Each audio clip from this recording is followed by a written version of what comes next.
an icon, she's a legend, and she is the moment. Now, come on now.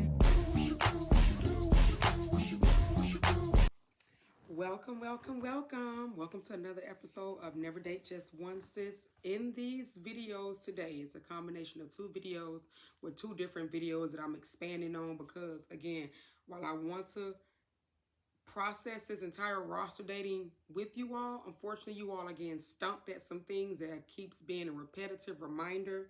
And I have to just address them because in order for us to continue to move on this roster and get the results that you're looking for, some of y'all got to change the way y'all think and the entitlement that you feel just because. So that's what we're doing right now.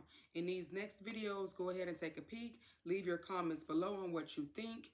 Make sure you subscribe to this channel. So you knew you wanted to marry Jessica Dime off a rip, yet you still went to go impregnate somebody else that you was in a long-term relationship? So I came across this video on TikTok and I was like, what is this? This is the exact reason why some women are so lost when it comes to dating, relationships, and marriage. Check it out. And stuff like that, and he's talking about how he always wanted to marry her and stuff like that. Even when he was in another relationship, he knew whatever long-term relationship he was with before he committed to Jessica Dime, he got that girl pregnant.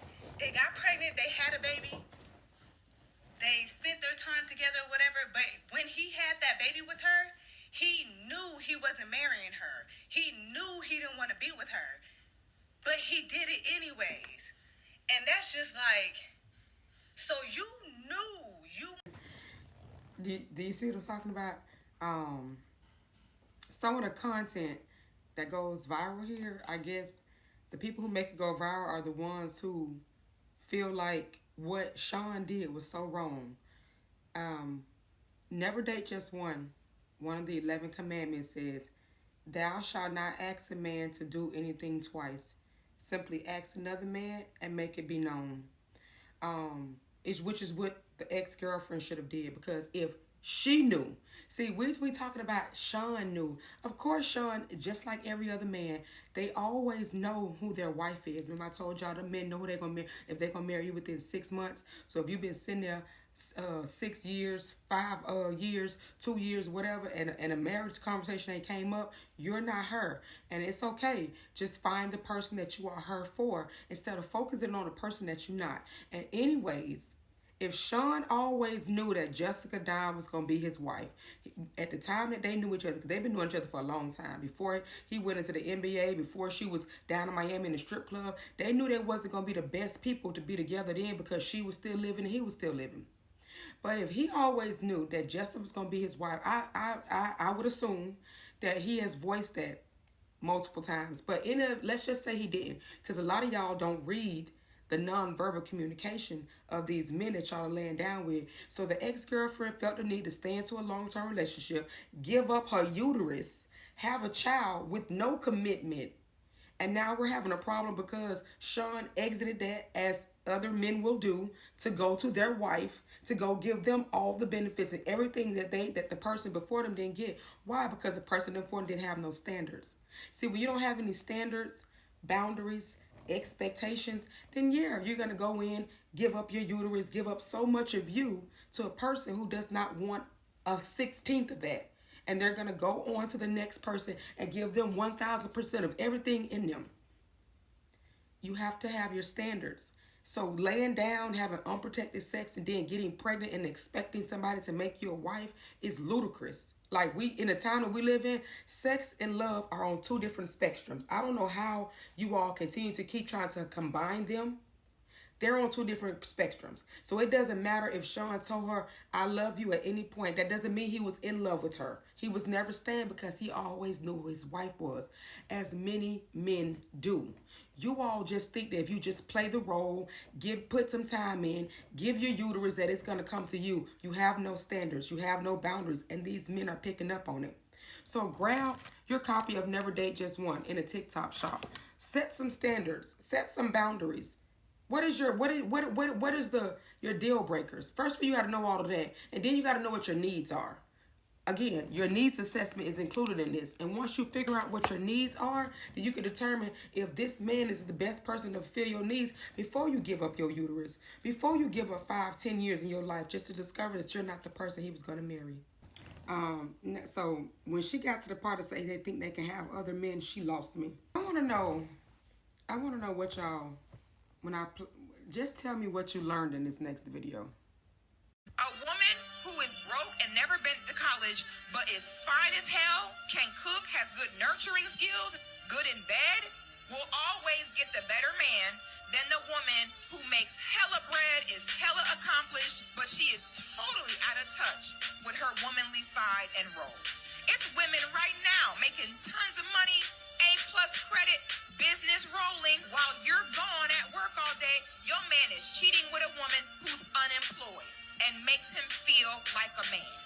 When a woman says, they don't want me independent because I don't gotta take his ish. Now, I heard some good things in that, and she's right. A lot of women who have got all these degrees, made all this money, are out of touch with their womanly sides because you had to enter a masculine space. That masculine space made you feel like you had to go get all these accomplishments. You had to go make all this money because in your mind, you've made yourself believe that a man is not going to take care of you. A man is not going to treat you how you're going to do or whatever the case is. You've made yourself believe that. Thus, the universe doesn't bring that to you because that's what you believe. You didn't realize that your thoughts become your reality. That's why you can't focus on things more than 3 minutes that you don't want to become your reality.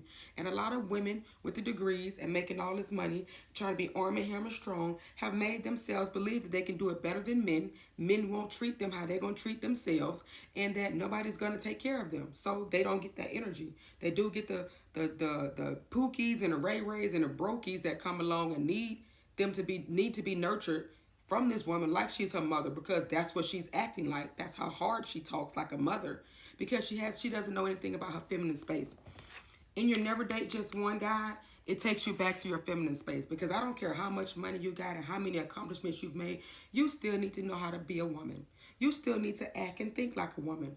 Y'all got this mixed up when Steve Harvey said, think like a man or act like a man, or something that y'all took to context and really said, I'm about to go out there and make this work. And you see his wife don't do nothing. She ain't did nothing, and she's well taken care of. So just like, take any example from people who cannot show you anything of how that looks in reality. That's for one, okay? For two, yes, the unemployed woman or the woman who has less than, I know this from experience, will come in, she will nurture, she will do the things that you forgot to do because you feel so accomplished, and she will come and take your man right from up under you. Is it fair? It's not. Does it happen? Every day. Why? Because you lost your touch with your feminine side. You think that you have to be this strong person that's going to attract a man, but you got to understand, a strong man with his career and his degrees does not want an equal. He wants somebody who's going to make him feel like a man. And you could have the degrees, you can have all of that. You just have to still make him feel like a man. That's what you're supposed to do. You're supposed to nurture. You're supposed to still take care of him. And he's supposed to fulfill your needs in the process. If your needs are not being fulfilled, which is the reason why a lot of y'all stay in masculine space, because you're going into relationships doing too much and you still have unmet needs. You know why? Because you don't even know what your needs are. But if you get the never date just one, there's a needs assessment in there. And now you can start going into things with a purpose. I need to get my needs met. And in order to do that, I need to stay in my feminine space. Because it doesn't matter what I've obtained in life, it still doesn't make me bigger, stronger, and better than a man. Basically, what she's saying is that if I have my own everything, I can talk to you any kind of way. It means I can have other men. She lost all bets are off with that woman, because she too was out of touch with reality, for her thinking that you can go so into one man and that this one man is going to give you the results that you need. Absolutely not. Y'all know I say there is single, married, divorced, and widowed. There is never single, girlfriend, boyfriend, fiance. They don't recognize girlfriend, boyfriends, fiancés. You're not in any type of union until you are married. So with that being said, you need to date multiple options until you get to that point. Y'all problem is y'all keep sewing into one man who already knows you're not going to be his wife. You don't know it yet, but you got to learn it as you keep going on, because the stronger woman he's going to keep by his side to increase his life and make his life better. You call it he's using you. No, you better be useful, because people are going to attach to you to make themselves grow. However, if you are not able to discern if this person is there for you for the long term versus just there to get what they can get, then that's you, because you're about to be doing too much, as always, helping him grow, get better credit, help him get cars and all this stuff, for him to take that right over to unemployed Susie and give her all of that without her even lifting a finger. And you're going to feel bad. Why? Because you did too much. Get your guide of Never Date Just Once, sis. Learn how to stop overextending yourself so that you don't feel so used and played. Because again, if you know what your needs are, then you all can use one another. And it wouldn't matter what the unemployed thing gets after you, long as you get your needs met. And it'll also keep you in a feminine space. You won't be so masculine. But with unmet needs, you're going to always feel like you have to do too much. And with unmet needs and no other options, you're definitely going to feel like you have to do too much. But when you learn how to effectively roster date, this is exactly what this is teaching you. You can then start with 5. You can then start with 10 men. Get those 10 men down to 7 men. Take those 7 men down to 4 men. And out of those 4 men, you can get the best option for you to fulfill your needs and give you the life that you're looking for. That means stop putting all your eggs in one basket, because, baby, you've been losing and you're still losing like that. Follow for more.